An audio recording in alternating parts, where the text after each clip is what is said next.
नमस्कार दोस्तों, मैं डॉक्टर अरुण सिंह, मैं गैस्ट्रोएंटरोलॉजिस्ट हूँ बंसल हॉस्पिटल में। तो आज हम बात करेंगे असाइटिस के बारे में।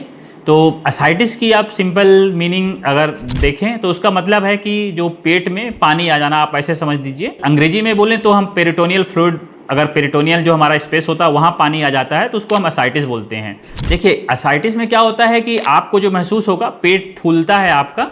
और हमने कई बार तो ये देखा है कि लोग असाइटिस को गैस समझ लेते हैं, क्योंकि उनका पेट फूलता है, बोलते हैं कि हमारा गैस बन रही है, परंतु गैस नहीं होती। वो बेसिकली कई बार पेट में पानी रहता है, उसकी वजह से आपका बेसिकली परेशानी होती है। अब इसमें क्या है कि इसका जो इलाज होता है, इसका इलाज कारण पर डिपेंड करता है कि असाइटिस के बहुत सारे कारण हैं। तो उसको हम बेसिकली मोटा मोटा दो हिस्सों में बांटते हैं, जिसमें हम अंग्रेजी में हमारे जो मेडिकल टर्म है उसमें हम ट्रांसुडेट और एक्सुडेट बोलते हैं। तो ट्रांसुडेट का मतलब होता है कि उसमें जैसे कि आपके लीवर सिरोसिस हो गया, उसकी वजह से हुआ, या हार्ट की बीमारी की वजह से हो गया, या किडनी की बीमारी की वजह से हो गया, तो इसकी वजह से जो पानी होता है उसको हम ट्रांसुडेट बोलते हैं। तो इसका इलाज काफ़ी अलग होता है। दूसरा होता है एक्सुडेटिव असाइटिस, जिसको हम बोलते हैं।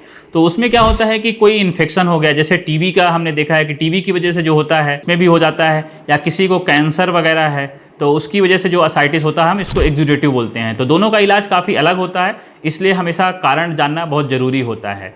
तो जैसे हमने लीवर की बात कर रहे हैं, तो लीवर सिरोसिस में ऐसा हमारे जो लीवर के आसपास ऐसा सिस्टम बन जाता है, लीवर की जो नसें होती है जैसे पोर्टल वेन होती है उसके आसपास, कि उसकी वजह से उसका प्रेशर बढ़ जाता है, तो इसकी वजह से पेट में पानी बढ़ने लगता है। लेकिन उसका सबसे बड़ा जो कारण है कि अगर नमक की मात्रा जो होती है, अगर आप नमक ज़्यादा कंज्यूम करते हैं तो उसने असाइटिस बढ़ने की जो प्रोसेस होती है वो बढ़ जाती है। तो इसलिए हम हमेशा इसीलिए हम अपने मरीजों को भी सलाह देते हैं कि अगर आपको पेट में, लीवर के जो मरीज हैं, अगर पेट में पानी आ रहा है तो आप नमक 5 ग्राम से ज़्यादा तो बिल्कुल भी ना लें। प्रयास करें कि आप 2 ग्राम से कम ही नमक लें, और आपको फिर भी इच्छा हो रही तो आप 2 से 5 ग्राम तक ले सकते हैं। और नमक का मतलब ये है कि जैसे आप अचार हो गया, पापड़ हो गया, नमकीन हो गया, चिप्स हो गया, या कि बिस्किट हो गया, ब्रेड हो गए, टोस्ट हो गए, इस तरह की चीज़ें सभी हैं जिनमें नमक काफ़ी ज़्यादा होता है, इनका सेवन ना करें, क्योंकि अगर इससे हमारे इलाज में काफ़ी फ़र्क पड़ता है।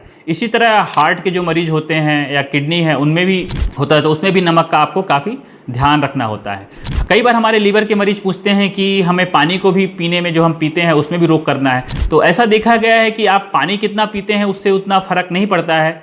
आप आराम से 1.5-2 लीटर तक पानी पी सकते हैं, लेकिन आपको जो सबसे ज़्यादा ध्यान देने की बात है, आपको नमक पे ध्यान देना है। दूसरा, हम जो दूसरे असाइटिस की बात कर रहे थे, जो एक्सुडेटिव जैसे टीबी की है या कि कैंसर की वजह से है, तो जैसे टीबी की वजह से है तो हमें उसमें टीबी का इलाज करना पड़ता है। जो अलग कैंसर, जो कैंसर की वजह से होता है, तो उसमें हम कैंसर के कारण जानने का प्रयास करते हैं, और जो भी कैंसर है उसके हिसाब से कैंसर के डॉक्टर उसका इलाज करते हैं, तो इससे अपने आप को उससे राहत मिलती है। धन्यवाद। अगर आपको ये वीडियो पसंद आया हो तो लाइक एंड सब्सक्राइब जरूर करें।